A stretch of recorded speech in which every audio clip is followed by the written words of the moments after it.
yesterday we have seen about midbrain. Midbrain को complete किए थे और थोड़ा पढ़ने के दिन और प्लूरा सेरिब्रम, ठीक है। प्लूरा सेरिब्रम का फंक्शन क्या है? What is the function of pleura cerebrum?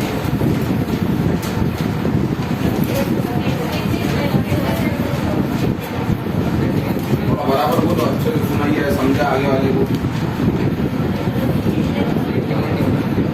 क्या फंक्शन है प्लूरा सेरिब्रम का?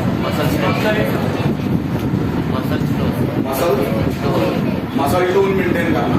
वो प्लूरा सेरिब्रम का नहीं है, न्यूक्लियस का। कौन सा न्यूक्लियस है?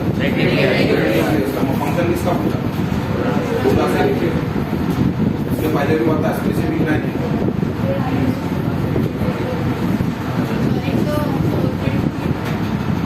तो उससे क्या फायदा? फंक्शन को तुमने कैसा उसे स्पेसिफाई करो। मिड ब्रेन और हाइंड ब्रेन को कनेक्ट किया, मिड ब्रेन को फोर ब्रेन और हाइंड ब्रेन से कनेक्ट किया प्लूरा सेरिब्रम। तो आरएएस है ना, रेटिकुलर एक्टिवेटिंग सिस्टम, उसको लिखना है ना फंक्शन में। कल बताया था ना, come to third part of brain, that is hind brain.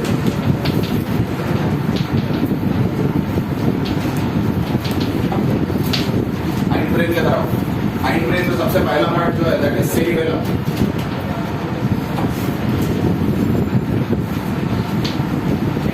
Cerebellum second largest part है ब्रेन का।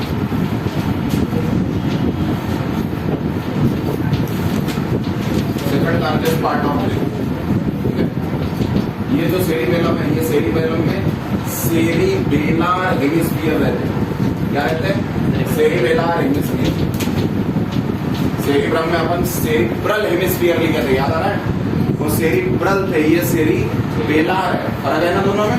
काफी फर्क है। ये सेरिबेलार हेमिस्फीयर है, वो सेरिब्रल हेमिस्फीयर। अब ये जो सेरिबेलार हेमिस्फीयर है, ये दोनों के दोनों हेमिस्फीयर बहुत छोटे होते हैं कंपेयर टू सेरिब्रम, और पोस्टीरियर मोस्ट लोकेटेड है।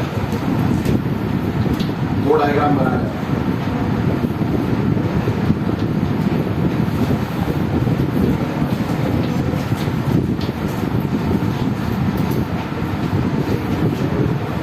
यहाँ प्रेजेंट है।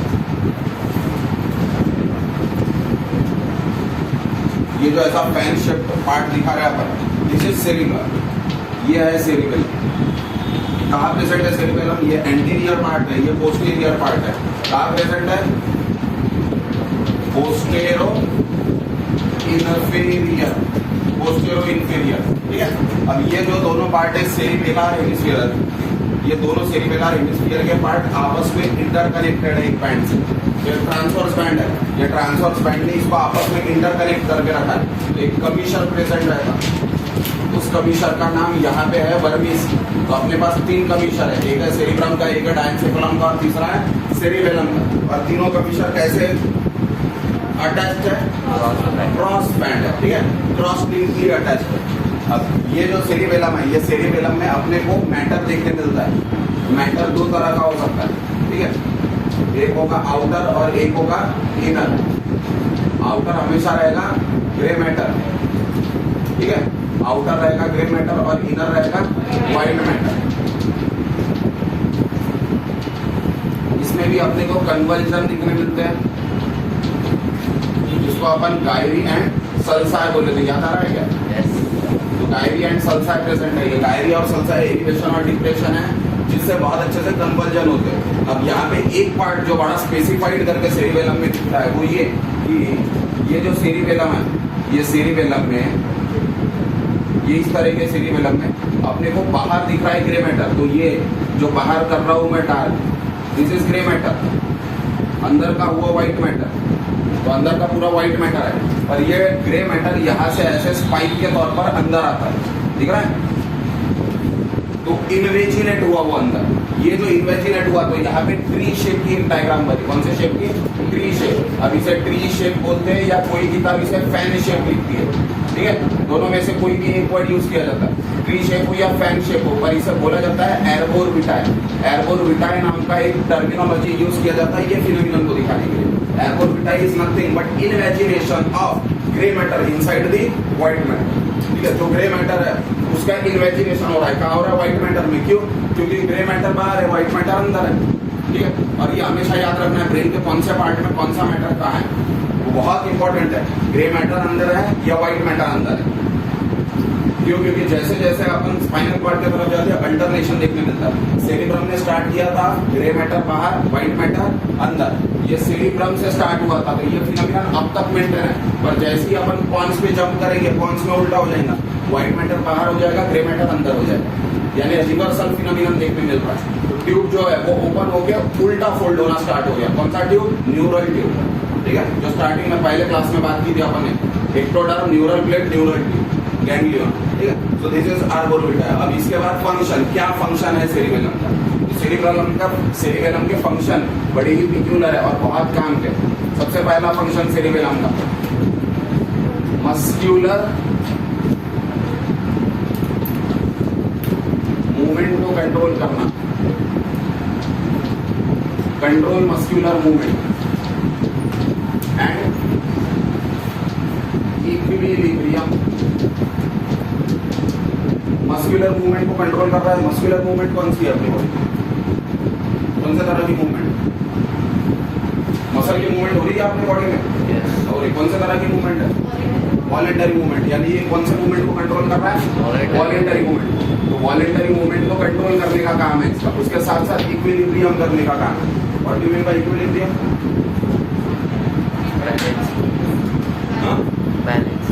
बैलेंस। और अरे बैलेंस लिख देते ना भैया, वो वर्ड में क्या तकलीफ थी? इक्विलिब्रियम का है को लिखे।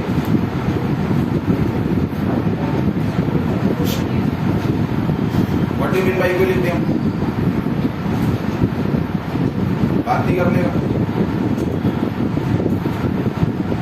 पहले उतना बन जाओ किसी के सामने अपन बात कर सके, उसके बाद में बात करो, टोका टोकी नहीं करनी।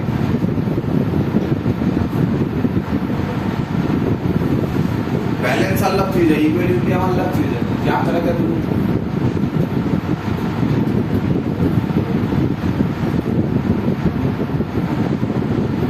अगर अपन गिर रहे हैं और खुद गिरना नहीं चाहते, तो बॉडी को बचा रहे अपन गिरने से, इसका मतलब अपन बैलेंस कर रहे हैं।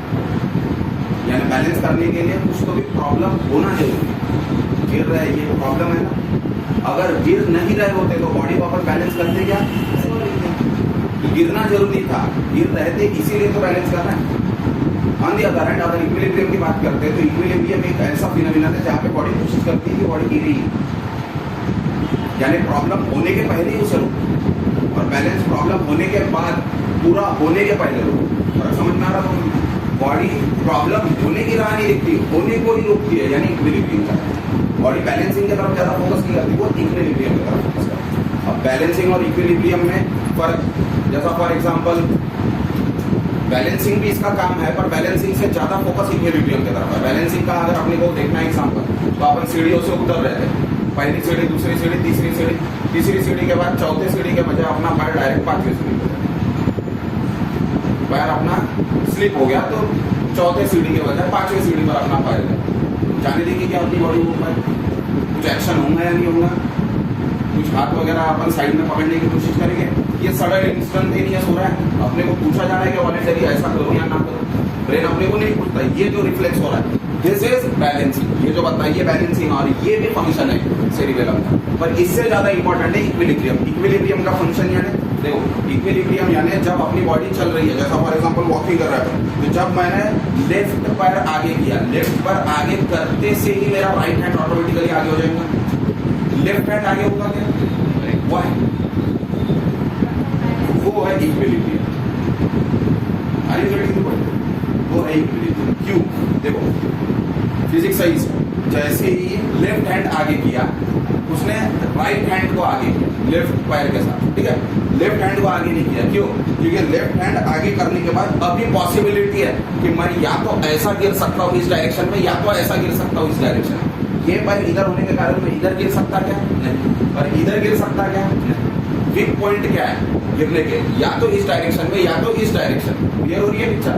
अब अगर इस डायरेक्शन में गिरता हूँ तो प्रोटेक्शन के लिए एक चीज होना, और अगर इस डायरेक्शन में गिरता हूँ तो प्रोटेक्शन के लिए एक चीज होना। यानी अभी अगर मैं इस पोजीशन पर हूँ तो इस पोजीशन पर चारों डायरेक्शन में एक्सट्रीमिटी है बैलेंस करने के लिए, समझ में आ रहा है क्या? ऑन दी अदर हैंड अगर मैं हाथ ऐसा रख देता हूँ तो अभी 2 ही डायरेक्शन में एक्सट्रीमिटी है, 4 डायरेक्शन में एक्सट्रीमिटी नहीं है, यानी पॉसिबिलिटी है मेरे गिरने की। समझ में आ रहा है? तो ये जो एक्शन हो रही है this is termed as equilibrium, इसे कहलाती है इक्विलिब्रियम। और ये जो फिनोमेनन है इक्विलिब्रियम का ये बहुत अच्छे से देखने मिलता है ह्यूमन में, इसलिए तो अपन बाइपिडल है। तो काफी सारे एनिमल जो इकोसिस्टम में प्रेजेंट है दे आर टेट्रापिडल, ठीक है? क्योंकि उनके बॉडी में बैलेंसिंग अपने से जैसा फॉर एग्जांपल अगर बोल रहा है कोई कि लायन और ह्यूमन दोनों के बीच में कंपैरिजन करो, दोनों में से ज्यादा इक्विलिब्रियम किसके बॉडी में, किसके बॉडी में ज्यादा इक्विलिब्रियम, ह्यूमन के या लायन के? व्हाई?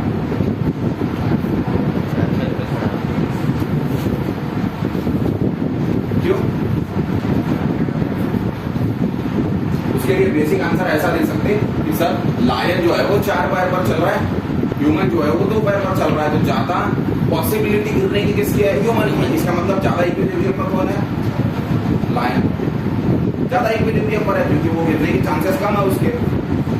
और दूसरा ऐसा भी है कि अपने को ये जो बाइपिडल एक्शन है वॉकिंग का या रनिंग का, ये रिफ्लेक्स जनरेट करने के लिए समय लगता है। फॉर एग्जाम्पल बेबी बर्थ के कितने समय बाद चलना सीखता है? 2 दिन बाद, 4 दिन बाद, 2 साल नहीं, ट्यूबलाइट पूरी है वो। ज्यादा से ज्यादा 8 से 9 महीने नॉर्मल माइलस्टोन है, 8 से 9 महीने में बेबी चलना चाहिए, ये नॉर्मल माइलस्टोन और चलता है। अगर बराबर उसकी देखभाल की जाए तो अगर उसे अपन बस सोफे पे ही रखते हैं और गद्दे पे ही रखते हैं तो वो नहीं चलेगा, तो 2-3 साल तक नहीं चलेंगे, भूलते रहेगा बस क्योंकि अपन सिर्फ सुला रहेगा उसको। अगर मैनुअल वर्क होता है उसके बॉडी से तो 9वें-10वें महीने में बराबर चलने लगेगा। ऑन दी अदर हैंड ये जो 4 पेडल वाले एनिमल्स है, 4 लिम्ब वाले एनिमल, इनके जो बेबीज होते हैं ये कितने समय में वॉकिंग या रनिंग का काम स्टार्ट करते हैं? आफ्टर बर्थ होने के 5-10 मिनट में ही चलना स्टार्ट कर देते हो। आई बात समझ में? पड़े नहीं रहते कभी, क्यों? क्योंकि उनके बॉडी में इक्विलिब्रियम अपने बॉडी के कंपैरिजन में ज्यादा है, तो उनको स्किल हासिल करने की जरूरत नहीं, पर अपने को स्किल हासिल करनी पड़ती है। स्किल यानी सीखना पड़ता है। जैसा फॉर एग्जांपल साइकिल चलाना सीखना पड़ता है उनको। अब साइकिल जब चलाते हैं अपन तो सबसे बड़ा प्रॉब्लम क्या होता है? इक्विलिब्रियम में रखना साइकिल को, बीच में मेंटेन करना। हो सकता है वो टिल्ट हो जाए, टिल्ट होगी तो अपन गिर जाएंगे, और ऐसा काफी बार होता है सीखते समय। तो ये जो एक्ट है दैट इज इक्विलिब्रियम मेंटेन करना, ठीक है? जैसा छोटा बच्चा साइकिल चलाता है तो चलाते समय वो सीधी सीधी नहीं चलाता, सीधी सीधी चलाते समय एक कर्वी लीनियर फाके पकड़ता और ऐसा कर्व में चलाते बढ़ता, क्योंकि इक्विलिब्रियम मेंटेन नहीं करता है। तो ये पूरे फंडामेंटल्स इक्विलिब्रियम के कंटेक्स्ट में है। और इक्विलिब्रियम को मेंटेन करने में 2 चीजें मदद करती है। पहला तो सेरिबेलम हो गया और दूसरा वेस्टिब्युलर apparatus, दूसरा है वेस्टिब्युलर apparatus। ये दोनों वर्ड याद रखने, ठीक है? उसके बाद दूसरा फंक्शन है कंट्रोल बैलेंसिंग। अभी दोनों टर्म क्लियर होंगे, बैलेंसिंग के और इक्विलिब्रियम के। उसके बाद helps in walking, running, swimming and skilful activity में पूरे स्किलफुल एक्टिविटी चाहिए। जितने भी स्किलफुल एक्टिविटी है वो पूरा है, ठीक है? जैसा फॉर एग्जांपल पेंटिंग हो गया, ड्राइंग हो गया, एक्सरसाइज जो भी है वो पूरी चीजें हैं। इसके साथ साथ मस्क्यूलर एक्टिविटी जब लिखा अपन ने तो ये मसल के 2 फंक्शन को भी कंट्रोल करता है। मसल का एक फंक्शन आता है टोन को भी कंट्रोल करता है, और दूसरा आता है रिजिडिटी को भी कंट्रोल करता है। तो मसल के टोन को और रिजिडिटी को कंट्रोल करता है। अब एक बात बड़ी अच्छी है ब्रेन की, ब्रेन ने कोई भी सेंटर ऐसा एक नहीं रखा कि वो पूरा कंट्रोल करेगा। ब्रेन बहुत होशियार है, उसने क्या किया, हर चीज के सेंटर को डिवाइड कर दिया। जैसा फॉर एग्जांपल कल रेड न्यूक्लियस पढ़े थे, रेड न्यूक्लियस को मसल टोन मेंटेन करने का काम दिया, पर रेड न्यूक्लियस के साथ साथ सेरिबेलम को भी मसल टोन मेंटेन करने का काम। क्यों? क्योंकि ब्रेन ने ऐसा सोचा कि अगर दोनों में से कोई एक हाथ खराब हो भी जाता है तो दूसरा तो है मेंटेन करने के लिए। अगर एक कोई फंक्शन दे दिया और वो खराब हो गया तो प्रॉब्लम क्रिएट हो जाएगा ना, इसीलिए वैसा नहीं होना चाहिए। जैसा फॉर एग्जांपल विजन में भी पढ़ा, स्टेशनरी विजन अलग चीज कंट्रोल कर रही है, एक्सीलरेटेड विजन अलग चीज कंट्रोल कर रही है। याद आ रहा है क्या? स्टेशनरी विजन फोरब्रेन के सेरिबम के ऑसिपिटल लोब के विजुअल एरिया में, और एक्सीलरेटेड विजन कॉर्पोरा क्वाड्रिजेमिना के सुपीरियर कॉलिक्यूलर। बात समझ में आ रहा दोनों में? कल पढ़े थे अपन, और इसका डिफरेंस पूछा जाता है, ठीक है। तो ऐसे दो सेंटर दे के रखे उसने, 2 सेंटर इसीलिए दिए ब्रेन में, ताकि अगर कोई कारण से एक सेंटर बराबर काम ना कर रहा हो तो दूसरा सेंटर प्रॉपर्ली टेक ओवर करके फंक्शन निकाल, ठीक है। उसके बाद बाकी के रेगुलेटरी सेंटर है, जैसा न्यूरोमस्कुलर एक्टिविटीज जो भी स्पीड में हो रही है, और कुछ अमाउंट में इनवॉलेंटरी सेंटर्स भी है। इनवॉलेंटरी सेंटर कुछ अमाउंट में यानी जैसा फॉर एग्जांपल बेबीज को मैच्योरेशन अगर करना है, यूरिन पास आउट करनी है, जैसा for example 5th month 6th month का बेबी है, तो यूरिन पास आउट करने के लिए बोलता है, यूरिन पास आउट करनी होती है तो मम्मी को बोलता है या पूछता है क्या अपने मदर को? नहीं, उसे समझ में नहीं आता। तो वॉलेंटरी कंट्रोल में या इनवॉलेंटरी कंट्रोल में? इनवॉलेंटरी कंट्रोल में बेबीज में। अडल्ट में वॉलेंटरी। ये कैसा हो गया? जो इनवॉलेंटरी था वो वॉलेंटरी हो गया।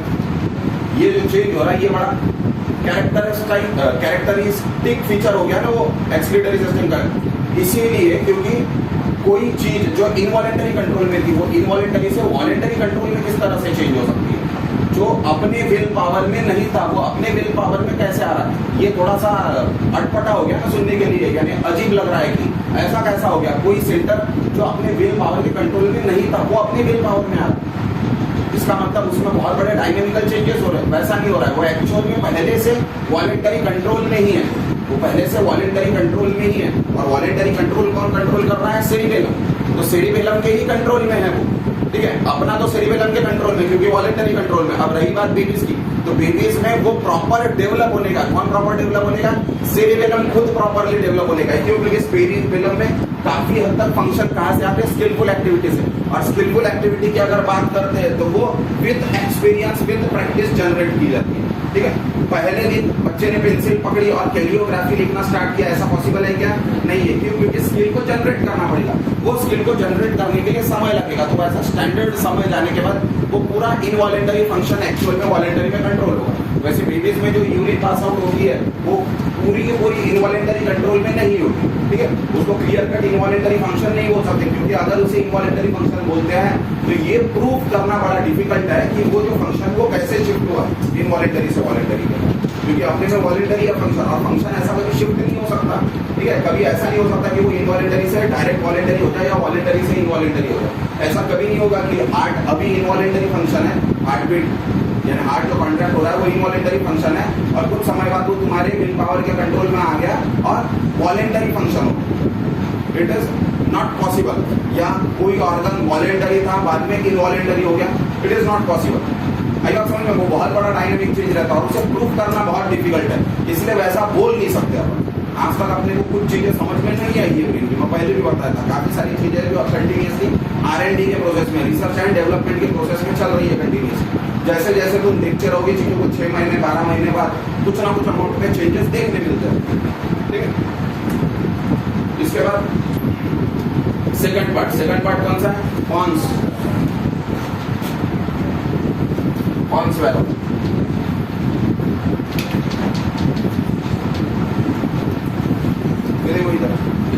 ये बल्बर पार्ट दिख रहा है, दिस इज पॉन्स, और ये जो नीचे का है दिस इज मेडुला, ठीक है।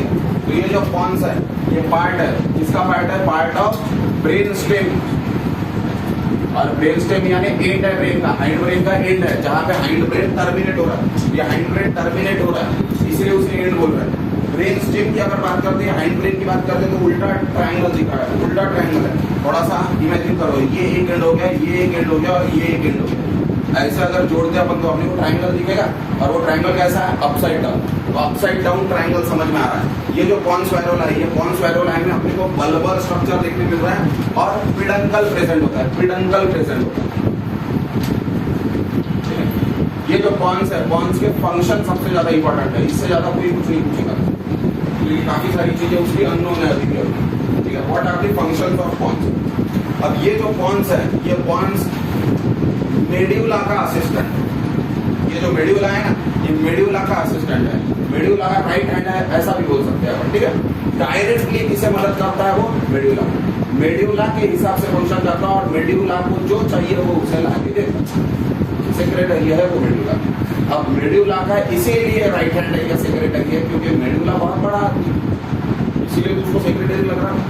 अब मेडुला बहुत बड़ा किया है, फंक्शन उसके पास बहुत ज्यादा, काम उसको बहुत ज्यादा दिया, तो उसके काम में असिस्ट करने के लिए उसको एक हैंड होना, तो वो हैंड के तौर पर पॉन्स। क्लियर हो रही है पिक्चर? तो ये जो पॉन्स है, ये पॉन्स असिस्ट करता है, किसको असिस्ट कर रहा है? अपन मेडुला में ऐसा फंक्शन लिखते हैं क्या कि मेडुला असिस्ट कर रहा है पॉन्स को? नहीं, अपन पॉन्स में फंक्शन लिख रहे हैं कि वो असिस्ट कर रहा है मेडुला। मेडुला असिस्ट नहीं कर सकता पॉन्स को, वो खुद बड़ा है, उसको असिस्ट करने वाले होना, तो असिस्ट कर रहा है मेडुला को, पहला फंक्शन। और दूसरा, ये जो पॉन्स है, ये पॉन्स डायरेक्टली कनेक्टेड होता है, किसको कनेक्टेड होता है? दो चीजों को, एक होता है क्रूरा सेरिब्री और दूसरा है थैलेमस। एक कनेक्टेड है क्रूरा सेरिब्री और दूसरा कनेक्टेड है थैलेमस। ठीक है? कुछ अमाउंट में रेटिकुलर एक्टिवेटिंग सिस्टम के नेटवर्क के फाइबर्स पॉन्स तक पेनिट्रेट करते हैं। और तीसरा फंक्शन है कि वो इनवॉलेंटरी फंक्शन को कंट्रोल करने में मदद करता है। इनवॉलेंटरी फंक्शन को कंट्रोल करने में मदद करता है। क्लियर हुई पिक्चर? क्यों? क्योंकि वो मेडुला का असिस्टेंट, और मेडुला लगभग पूरे इनवॉलेंटरी फंक्शन को ही कंट्रोल करता है। अब ये जो रेटिकुलर एक्टिवेटिंग सिस्टम है, ये बड़ा ही खूबसूरत स्ट्रक्चर है। देखो, अपने पास तीन पार्ट थे, एक था फोरब्रेन था, एक था मिड ब्रेन, यहाँ पे बनाया मिड ब्रेन, और एक था हाइड ब्रेन। तो ये हुआ फोरब्रेन, ये हुआ मिड ब्रेन और ये हुआ हाइड ब्रेन। क्लियर हुई पिक्चर? अब फोरब्रेन के पास एक पार्ट है जो रेटिकुलर एक्टिविटी सिस्टम बना रहा है, जिसको नाम दिया अपन ने थैलेमस। तो फोरब्रेन के पास जो पार्ट है उसको नाम दिया अपन ने थैलेमस, तो यहाँ पे है थैलेमस। मिड ब्रेन के पास जो पार्ट है उसको बोले क्रूरा सेरिब्री, तो ये हुआ क्रूरा सेरिब्री। और हाइंड ब्रेन के पास जो पार्ट है उसे बोले अपन पॉन्स, तो ये पॉन्स। और ये तीनों आपस में इंटरकनेक्टेड है। अब ये थैलेमस ऊपर आगे दो चीजों से कनेक्टेड है। कौन से दो चीजों से कनेक्टेड है? एक है सेरिब्रम और दूसरा है ऑल्फैक्टरी लोब। ठीक है? तो ये थैलेमस आपस में दो चीजों से कनेक्टेड है। ये क्रूरा सेरिब्री कॉर्पोरा क्वाड्रिजेमिना से कनेक्टेड है, कॉर्पोरा क्वाड्रिजेमिना। और पॉन्स नीचे दो चीजों से कनेक्टेड है, सेरिबेलम और मेड्यूला। अगर मैं ऐसा बोलता हूँ कि अभी सेरिब्रम के पास जो इंफॉर्मेशन है वो सेरिब्रम की इंफॉर्मेशन मेड्यूला को देनी है, तो किस रास्ते से जाएंगे सेरिब्रम की इंफॉर्मेशन मेड्यूला को?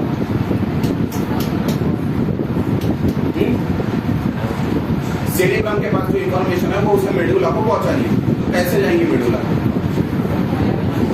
सेरिब्रम सबसे पहले किसको देगा? थैलेमस से, पॉन्स से मेड्यूला। क्रूरा सेरिब्री की तरफ जाएंगे क्या? क्यों? क्यों नहीं? क्रूरा सेरिब्री रोल है क्या उसका? अगर मिड ब्रेन की तरफ भेजना होगा तो क्रूरा सेरिब्री। जैसा फॉर एग्जांपल, अगर विजुअल एरिया सेरिब्रम का जो है उसको अपना मैसेज देना है एक्सीलरेटेड विजन के साथ, तो कैसे भेजेगा? विजुअल एरिया को अपना मैसेज भेजना है एक्सीलरेटेड विजन के साथ, तो कैसे भेजेगा?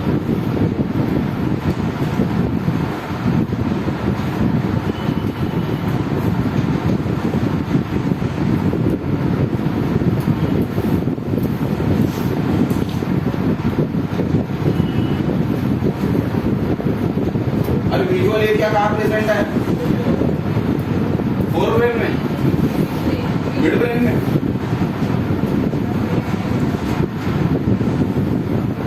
घर में जाके किताब किताब खोलते हो क्या?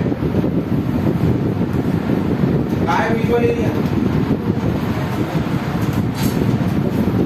सेरिब्रम है, सेरिब्रम में ऑसिपिटल लोब है। देखो ऑसिपिटल लोब है क्या? ऑसिपिटल लोब वहां से मैसेज भेजना है, कहाँ भेजना है? एक्सीलरेटेड विजन जाए वहां। चलो कैसे जाएगा? जल्दी जल्दी बोलो।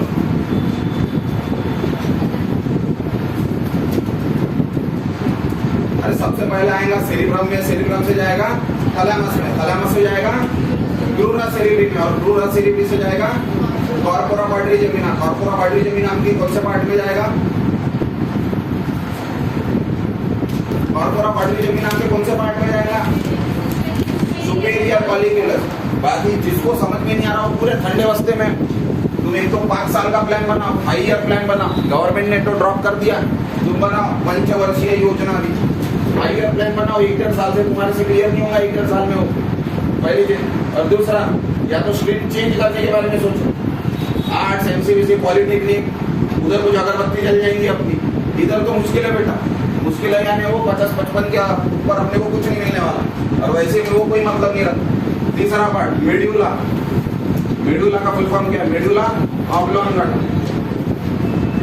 ये जो मेड्यूला है, मेड्यूला लास्ट पार्ट है, last part of brain stem और इनवॉलेंटरी सेंटर है। कौन सा सेंटर है? Involuntary centre. क्यों? क्योंकि लगभग अपने बॉडी के मेजर इनवॉलेंटरी फंक्शन डायरेक्टली कौन कंट्रोल कर रहा है? वर्ड देखो कौन सा यूज कर रहा है। अपने बॉडी के लगभग majority of involuntary function directly कौन कंट्रोल कर रहा है? मेड्यूला। यानी कोई तो भी होगा जो इनडायरेक्टली भी कंट्रोल कर रहा होगा, वो क्या है वो आगे आएगा ही। और अभी फिलहाल याद रखना है कि डायरेक्टली कोई अगर इनवॉलेंटरी फंक्शन को कंट्रोल करता है तो वो है मेड्यूला। ये जो मेड्यूला है, ये मेड्यूला बल्ज्ड पार्ट है, यहाँ भी दिख रहा है डायग्राम में, बल्ज पार्ट है, सोलन है, खुला हुआ पार्ट है, ठीक है। ये मेड्यूला में अपने को फोर्थ वेंट्रिकल देखने मिलता है। कौन सा वेंट्रिकल देखने मिलता है मेड्यूला के अंदर? फोर्थ। तो अपन ऐसा बोलते हैं कि मेड्यूला में कैविटी प्रेजेंट है और उस कैविटी को ही अपन फोर्थ वेंट्रिकल करके टर्म किए, तो उसे फोर्थ वेंट्रिकल बोला जाता है। ये फोर्थ वेंट्रिकल नीचे कंटिन्यू होता है, किससे क्या नाम से कंटिन्यू होता है? क्या बोल रहे कुछ भी? स्पाइनल कॉर्ड के नाम से फोर्थ वेंट्रिकल कैसे कंटिन्यू होगा? सेंट्रल कैनाल, ये जो फोर्थ वेंट्रिकल है ये सेंट्रल कैनाल के नाम से कंटिन्यू होता है, ठीक है। ये जो मेड्यूला है, ये मेड्यूला एक्सटेंड होता है, और मेड्यूला जब एक्सटेंड होता है तो मेड्यूला के एक्सटेंशन को स्पाइनल कॉर्ड बोलते हैं। अब ये दोनों चीजें, चाहे पॉन्स हो या मेड्यूला हो, दोनों चीजें, दोनों का यहाँ पे लिख रहा हूँ रेफरेंस, पॉन्स और मेड्यूला, पॉन्स एंड मेड्यूला, ये दोनों में अपने को जो मैटर देखने मिलता है वो मैटर किस तरह से? तो ये जो मैटर है, ये मैटर में एक है आउटर और एक है इनर। अपने को आउटर देखने मिलता व्हाइट मैटर और इनर देखने मिलता अपने को ग्रे मैटर। तो ये याद रखना, मिडिल और पॉन्स ने उल्टा कर दिया, रिवर्स कर दिया। अब तक कहानी चल रही थी ग्रे मैटर बाहर, अभी हो गया ग्रे मैटर अंदर, व्हाइट मैटर बाहर, यानी उल्टा हो गया वो। तो अनफोल्डिंग हुई उसकी, फोल्डेड था पहले, बंद था ना डिब्बा, अभी अनफोल्डिंग हुई, ओपन किया और उल्टा फोल्ड किया उसको, ताकि जो अंदर था वो बाहर हो गया, जो बाहर था वो अंदर हो गया। यो जो स्पाइनल कॉर्ड है वो स्पाइनल कॉर्ड पे डायरेक्ट एक्सटेंशन है मेड्यूला का। तो स्पाइनल कॉर्ड में भी मैटर किस तरह से देखने मिलेगा तुम्हें? क्लियर हो रही है पिक्चर? तो आउटर रहेगा व्हाइट मैटर और इनर रहेगा ग्रे मैटर, तीनों में। किस तीनों में? पॉन्स में, मेड्यूला में और स्पाइनल कॉर्ड। ये जो फोर्थ वेंट्रिकल है, ये फोर्थ वेंट्रिकल और सेंट्रल कैनाल, यहाँ पे एक फ्लूइड कंटिन्यूअसली घूमता रहता है जिसको नाम दिए थे CSF फ्लूइड। और ये CSF फ्लूइड जैसे ही लिखे अपन उसके फंक्शन जो 1 2 3 4 लिखे थे अपन वेंट्रिकल सिस्टम ऑफ ब्रेन में, वहां पे लिखे थे ना CSF में फंक्शन, वही CSF के फंक्शन यहाँ कंटिन्यू करना है, क्योंकि CSF कहीं पे भी हो अगर CSF है तो उसके फंक्शन सेम रहेगा। कौन सीक्रेट कर रहा है CSF? Fourth ventricle.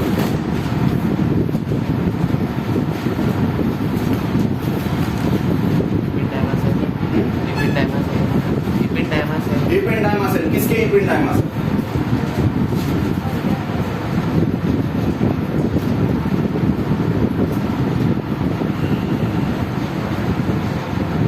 तुमको तुम्हारे पेरेंट्स के सामने क्वेश्चन पूछना चाहिए और नहीं आता है आंसर ना तो अच्छे से होना चाहिए।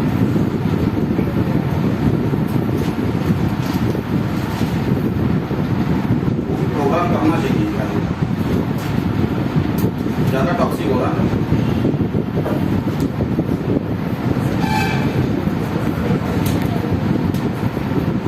तीन चार दिन पहले पढ़ी हुई चीज तुमको याद नहीं आता? इतनी याद को होती है तुम्हें?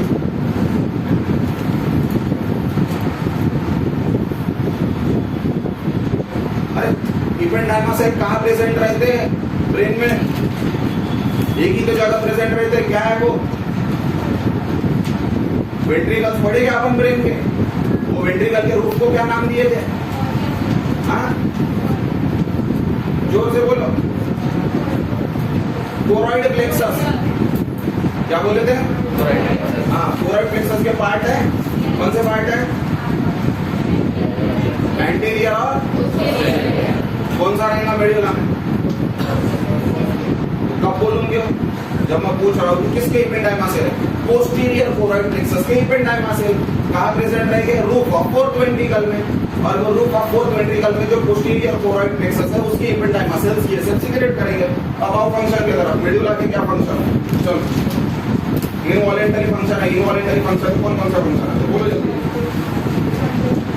फंक्शन इनवॉलेंटरी, कौन कौन से इनवॉलेंटरी फंक्शन तुमको पता है?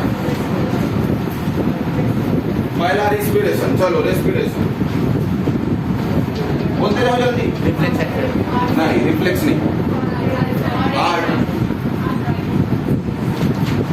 Heart rate, peristalsis. Involuntary function, reflexes को हाथ नहीं लगा, स्नीजिंग इज रिफ्लेक्स। रिफ्लेक्सेस को हाथ नहीं लगाया क्योंकि रिफ्लेक्सेस में दो अलग टाइप देखने हैं अपने को। और इसके पहले भी एक स्टेटमेंट अक्सर बोला करता था कि रिफ्लेक्सेस अपने बॉडी में मेजरली कौन कंट्रोल करता है? Spinal cord. और अभी अपन for your kind information spinal cord नहीं पढ़ा। हायर इनवॉलेंटरी फंक्शन बताओ, बस तीन ही चल, ठीक है ना सर? रेस्पिरेशन लिखे, हार्ट रेट लिखे, हार्ट रेट, हार्ट बीट और पेरिस्टाल्सिस। और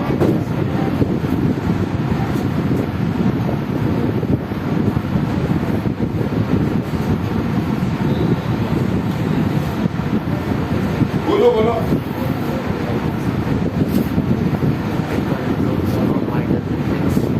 non vital reflex. Non vital reflex जैसे कि कॉफिंग। कॉफिंग नॉन वाइटल है ऐसा किसने बोला है?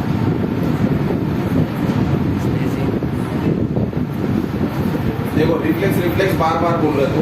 रिफ्लेक्स जो है ये शॉर्ट टाइम पीरियड में होने वाली एक्शन है। रिफ्लेक्स जब वर्ड यूज कर रहे हैं तो रिफ्लेक्स वर्ड का मीनिंग होता है कि it is a life saving activity. Life saving जो है उस समय अगर वो रिफ्लेक्स नहीं आता है तो बॉडी को बहुत बड़ा हार्म हो सकता है, इंजरी हो सकती है, इसलिए उसे लाइफ सेविंग के साथ जोड़ा है, ठीक है। अब रिफ्लेक्सेस जो है वो दो तरह से हो सकते हैं। रिफ्लेक्स एक लोअर ऑर्डर के हो सकते हैं, एक हायर ऑर्डर के हो सकते हैं, जिससे बॉडी को बहुत ज्यादा प्रॉब्लम नहीं है या बहुत ज्यादा फर्क नहीं गिरता है, वो रिफ्लेक्सेस स्पाइनल कॉर्ड कंट्रोल करता है। जिससे बॉडी को बहुत ज्यादा फर्क गिरता है वो रिफ्लेक्स कौन कंट्रोल करेगा? Brain. Are you getting the point? तो अपने पास दो तरह की रिफ्लेक्स है, एक है हायर सेंटर रिफ्लेक्स और दूसरे lower centre reflex. Lower centre reflex लगभग स्पाइनल कॉर्ड कंट्रोल करते हैं, जो normal day to day activity वाले रिफ्लेक्स होते हैं। जैसा फॉर एग्जांपल तुम्हारे उंगली पर किसी ने प्रिक किया तो तुम उंगली खींच लोगे वापस, प्रिक किया यानी सुई चुभाई, निडल चुभाई तो अपन वापस खींच लेंगे। कोई गर्म चीज या गर्म बर्तन के कॉन्टेक्ट में अपना हैंड तो अपन हाथ खींच लेंगे। ये सब लोअर सेंटर के रिफ्लेक्सेस है, जो कौन कंट्रोल करेगा? Spinal cord. अब कुछ अगर गले में अटक गया तो अपन क्या करेंगे? निकालने की कोशिश करेंगे। कैसे निकालेंगे? दूसरा हाथ डालेंगे गले में, हाँ खांसेंगे, सबसे आसान तरीका। तो क्या कर रहे हैं अपन? कफ कर रहे हैं या स्नीज कर रहे हैं। अगर छोटी चीज होंगी तो स्नीज करेंगे, बड़ी चीज होंगी तो कफ करेंगे। तो ये स्नीजिंग कफिंग ये क्या है? लाइफ सेविंग मेथड है। क्यों? क्योंकि वो तुमको सफोकेट कर सकता है। वो जो फॉरेन मटेरियल है उसने ऑब्स्ट्रक्ट किया, ऑक्लूड किया रेस्पिरेटरी ट्रैक्ट को, तो उससे सफोकेशन हो सकता है ना। वो सफोकेशन नहीं होना चाहिए, इसीलिए तो कर रहा है ताकि जो मटेरियल ऑब्स्ट्रक्टेड है वो निकल जाए। Are you getting the point? तो ये फिनोमिनन कराने के लिए अपन जो एक्टिविटी दिखा रहे हैं वो एक्टिविटी लाइफ सेविंग होगी। और उसको कंट्रोल करने के लिए जो ऑर्गन है बॉडी का, दैट इज ब्रेन। क्यों? क्योंकि स्पाइनल कॉर्ड को अगर वो जिम्मेदारी देती तो स्पाइनल कॉर्ड उसी तरीके से कंट्रोल करेगा जैसे बाकी के रिफ्लेक्सेस को कंट्रोल करता है। जैसा फॉर एग्जांपल अगर एक बार सुई चुभाई, तुम्हारे उंगली को दर्द होगा या तुम खींचोगे, दूसरी बार चुभाई तो दर्द होगा, तीसरी बार चुभाई तो दर्द होगा। पर कंटिन्यूअसली ऐसा 7-8 बार कर दिया, फिर उसके बाद 10वीं बार अगर कर रहा है तो अपने को कुछ लगेगा क्या? क्यों? फटीग हो, अपना जो रिफ्लेक्स है वो सैचुरेट हो गया, उसको आदत पड़ जैसी। Are you getting the point? और ये सबसे बड़ा ड्रॉबैक है लोअर सेंटर रिफ्लेक्सेस का। हायर सेंटर रिफ्लेक्सेस की अगर बात करते हैं तो हायर सेंटर रिफ्लेक्स में ऐसा कभी नहीं होता। खांसते समय देखो, खांसी जब आती है तो पहली दूसरी खांसी लो इंटेंसिटी की रहती है। जितने लंबे समय से खांस रहा है उतनी इंटेंसिटी बढ़ती जाती है। यानी लोअर सेंटर रिफ्लेक्स में इंटेंसिटी कम होती है तो हायर सेंटर रिफ्लेक्स में इंटेंसिटी बढ़ती है। अगर higher centre reflex lower centre की तरफ काम करना स्टार्ट कर दिया तो हो सकता है उसकी जान चली जाए, क्योंकि इंटेंसिटी कम कर देगा तो फंस जाएगा ना जो भी चीजें उसके रेस्पिरेटरी ट्रैक्ट में, और फंस जाएगी तो प्रॉब्लम हो सकती है, उसकी डेथ भी हो सकती है। ऐसा नहीं होना चाहिए, किसी ने डिस्ट्रीब्यूट करके। तो ये जो जैसा उसने वर्ड यूज किया था वाइटल रिफ्लेक्सेस, वाइटल रिफ्लेक्सेस यानी सभी रिफ्लेक्स वाइटल है। वैसे देखा जाए तो सभी रिफ्लेक्सेस इंपॉर्टेंट है, वाइटल है यानी बहुत जरूरी है बॉडी के लिए। तो सभी रिफ्लेक्सेस जरूरी है। क्यों? गर्म बर्तन के ऊपर अगर हाथ रखे अपन ने तो वो रिफ्लेक्स स्पाइनल कॉर्ड कंट्रोल कर रहा है, वो रिफ्लेक्स भी जरूरी है ना।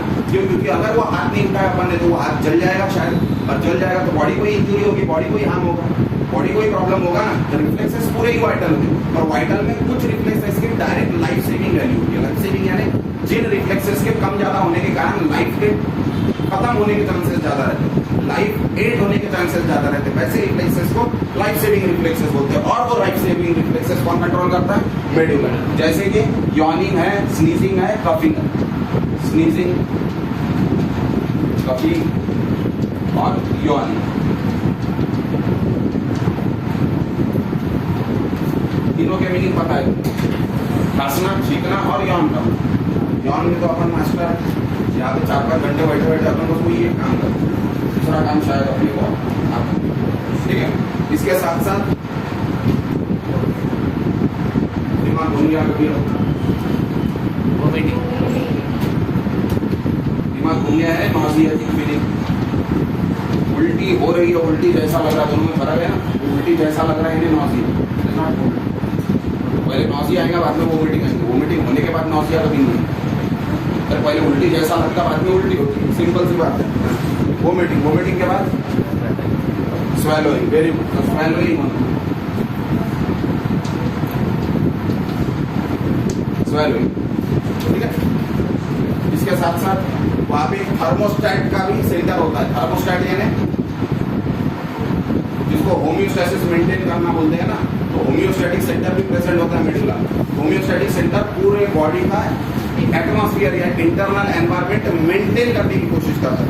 और उसमें काफी सारे फैक्टर आते हैं, वो लिस्ट बनाते बैठे अपन तो उसमें काफी सारे फैक्टर आते हैं। पीएच आता है, ऑस्मोटिक प्रेशर आता है, टेम्परेचर आता है, आयंस आते हैं, इलेक्ट्रोलाइट आते हैं, सॉल्ट आते हैं, काफी सारी चीजें आती हैं। पर वो पूरी की पूरी चीजों को साइमल्टेनियसली मेंटेन करना is nothing but homeostasis maintain करना बॉडी का होम्योस्टेसिस मेंटेन है। इसको पहचानने के लिए एक टर्म बताओ, किससे पहचान सकते हैं हम बॉडी का होम्योस्टेसिस मेंटेन?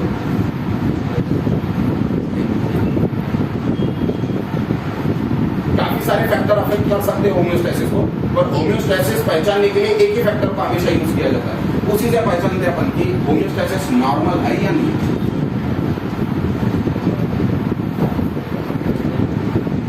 अरे सॉल्यूशन इक्विलिब्रियम में है या नहीं है, मुझको कैसे पहचानोगे? केमिकल इक्विलिब्रियम पढ़े नहीं 11th में कि नहीं पढ़े?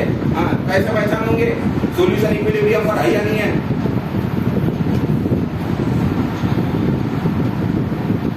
पढ़े के बाहर रहूंगी क्या? अच्छा, खाने हो गया, कुछ सीख के नहीं जाना करते। अरे कोई सॉल्यूशन XYZ है तुम्हारे सामने, वो इक्विलिब्रियम में है, इक्विलिब्रियम में है, इसका मतलब उसके मॉलिक्यूल की काइनेटिक एनर्जी और पोटेंशियल एनर्जी सेम हो गई, एंट्रोपी उस सब्जेक्ट की 0 हो गई, एंट्रोपी कम दिखा रहा वो, काइनेटिक एनर्जी कम हो गई, स्टेबल है वो, इसका मतलब मॉलिक्यूल मूव नहीं हो रहे हैं, मॉलिक्यूल मूव नहीं हो रही, इसका मतलब केमिकल रिएक्शन नहीं हो रही, केमिकल रिएक्शन नहीं हो रही, इसका मतलब रिएक्टेंट और प्रोडक्ट दोनों का पीएच सेम है। क्योंकि अगर डिफरेंस रहता तो कोई ना कोई रिएक्शन होती। तो अपन ने पीएच नापे, पीएच अगर अपने को जितना होना चाहिए उतना मिला, मैं ऐसा नहीं बोल रहा न्यूट्रल, जितना होना चाहिए उतना मिला। जैसा फॉर एग्जांपल वाटर का स्टैंडर्ड पीएच है 7 यानी न्यूट्रल, HCl का स्टैंडर्ड पीएच 7 नहीं है, HCl का स्टैंडर्ड पीएच 2, 1.5 ऐसा है। तो अगर HCl का pH 2 के जगह पे अपन को 8 देखने मिलता है, इसका मतलब वो HCl नहीं है, वो HCl के साथ कोई और चीज है और वो रिएक्ट हो रही है, उसमें कोई तो भी मैकेनिज्म हो रहा है, तो वो स्टेबल है क्या? वो इक्विलिब्रियम पर है क्या? नहीं है। जैसा फॉर एग्जांपल वाटर का स्टैंडर्ड pH है 7, इक्विलिब्रियम पर है क्योंकि pH 7 है। अगर pH 7 नहीं है उसका, मैं ऐसा बोलता हूँ कि pH 10 है उसका, इसका मतलब वो इक्विलिब्रियम पर है क्या? क्यों नहीं है? क्योंकि pH 10 है उसका, इसका मतलब उसमें कोई तो भी अल्कलाइन सब्जेक्ट ऐड किया है। हो सकता है तुमने इनो का पैकेट फोड़ के डाल दिया, उसमें तो बबल्स देखने मिल रहा है, रिएक्ट कर रहा है वो आपस में, इसीलिए तो pH उसका 10 हो गया। तो pH से अपने को पता चल गया कि कोई इक्विलिब्रियम में है या नहीं है, इक्विलिब्रियम में है या नहीं है, यानी होम्योस्टेसिस में है या नहीं है। तो अपने बॉडी को होम्योस्टेसिस में देखने के लिए पहला फैक्टर या सबसे अटमोस्ट बेस्ट फैक्टर कौन सा यूज करते हैं अपन? pH।